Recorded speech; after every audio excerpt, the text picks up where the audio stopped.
बिस्मिल्लाहिर्रहमानिर्रहीम बिस्मिल्लाहिर्रहमानिर्रहीम सफियान जट टीवी तो सफियान मेहरबान उम्मीद करने हमारे यूट्यूब ने भैन भरा ठीक ठाक होसन स्पेशली यूके थ्रू जेह्ड़े जेह्ड़े मुल्क तुसें तकने न ओह् सब ठीक ठाक होसन ते खैर खरीयत नाल होसन ते जेह्ड़े बी साढ़े भैन भ्रा तकने न और आलम इस्लाम ने सारे भैन भ्रावां गी माड़ी तरफों रमज़ान मुबारक कनियां ढेर सारियां मुबारखां और रमज़ान मुबारक ने पैह्ला रोज़ा तुसें मुबारक होऐ ते स्पैशली अज्ज जेह्ड़ी एह् वीडियो बनाने आं असें शार्ट जी इसदा मकसद इ'यै सी कि तुसेंगी रमज़ान मुबारक देआं और पैह्ले रोज़े दी मुबारकबाद देआं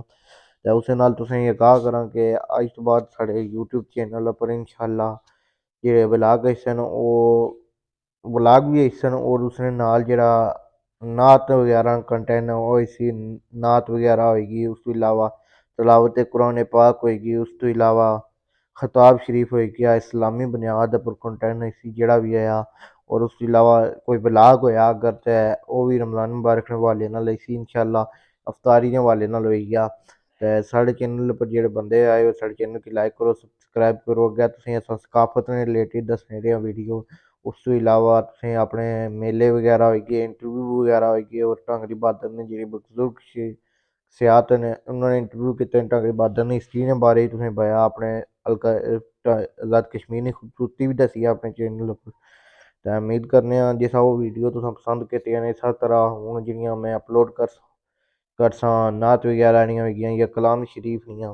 ओह् बी तुसें पसंद करसो और उसमें तुसें इक मैसेज बी लभसी ते एह् पूरा म्हीना इबादत नाल सारें दोस्तां अग्गें रिक्वेस्ट ऐ कि इबादत बी करो और रोज़े बी रक्खो और जेह्ड़े बंदे साढ़े चैनल उप्पर नात बगैरा सुनना चाह्ने उ'नें गी गुजारिश ऐ कि साढ़े चैनल गी लाइक करो सब्सक्राइब करो इंशाअल्लाह तुसें गी पसंद आई और इस तो इलावा